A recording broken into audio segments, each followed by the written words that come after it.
Dylan Mulvaney is an icon.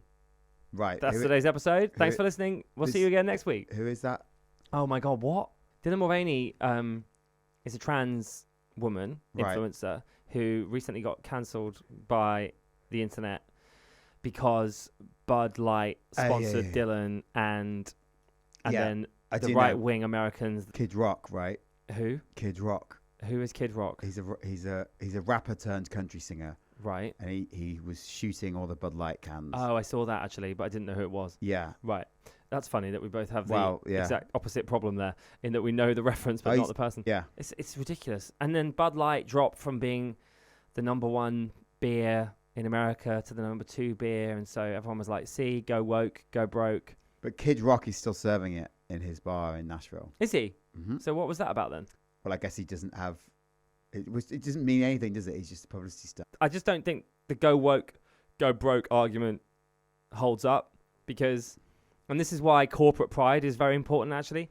Like Disney have pulled out of like a multi-billion-dollar investment in Florida because of how toxic Florida is for LGBTQ plus people, black people, all minorities really. So actually it's not go broke, go woke. It's also go non-woke, go broke. Right. Like, that's it. Not that I ever did anyway. Yeah. But there's no way I'd ever drink a Bud now if someone offered me one, because I know what they just did. I think that's disgusting. Don't join our community and then drop us the second that someone shoots a can of your beer. What about Chick-fil-A? Again, same thing. I'm not going to bother. I mean, I imagine it's really nice, but I'm not going to try it out of principle. Yeah. And hey, they don't care. Yeah. But that's fine. I don't care either. Like... I don't really have an opinion on it. I don't really want to talk about it. We've mentioned them too many times already. I think I just don't understand why these people aren't focusing on the right things. Like the fact that they have... I'm not American, I don't have the facts, but I know there's a huge amount of poverty in America. I know there's a lot of issues with like clean water supply, for example. Yeah. And gun crime. And you're worrying about a beer company giving a bit of money to a trans woman. Yeah. What the fuck is wrong with you?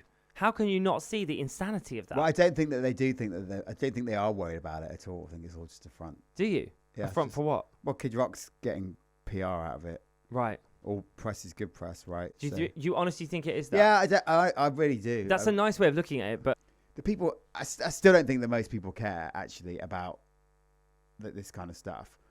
I just don't think they do. But the ones that do, I think, have been sort of had it drilled into them by, you know what it's like when you put on TV in America, attack ads and this, that, and the other. They wouldn't care unless they were told. Same with Brexit.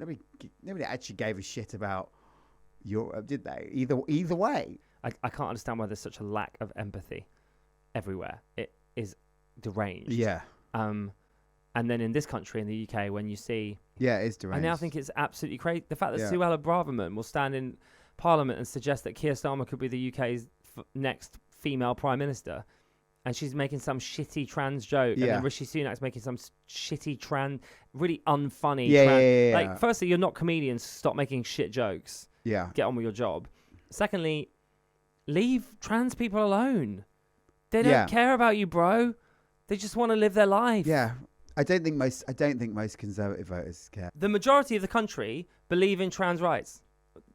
I just don't think overall majority. I don't think they care enough to care about that. I really don't. I just don't think. I think it's a total non-issue to most voters. When we started this podcast, it wasn't really a thing, was it? It was sort of bubbling a little bit, and then it's gone through the roof over the last however long we've been doing transphobia. This podcast. Yeah. Yeah.